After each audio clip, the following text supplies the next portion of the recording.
This is the Instax Mini 9. It's super cute and delivers even cuter snaps in seconds. Grab yourself a Mini 9. There's so many colours to choose from. Rip open a pack of Instax Mini film.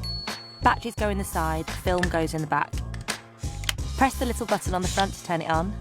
To turn it off, just push the lens in. On, off, on. Simple.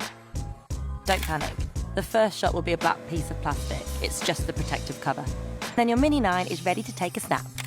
Let's do it. When the camera is on, you'll see a little orange light next to the lens. The Mini 9 is super smart. It figures out the best lighting for your photo, so you don't have to. Just twist the dial and match the dot to the light, and take the perfect snap every time. You can't take a shot if the light is blinking. When you take a photo, this number will go down. When it says 0, it's time to change the film.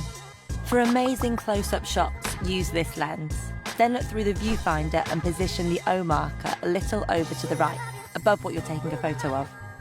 For the perfect selfie, always, hold the camera up in front of you, arms straight, and make sure you can see yourself in the selfie mirror. Choose the high key mode for a softer, brighter look. Great for flawless selfies and portraits. It's super flattering. It's also pretty good for when you're in front of a bright light or the sun. There's so many ways to display your mini photos. Scrapbooks make the perfect prezi for mates. And if you want to get really creative, try out all of the awesome deco film styles.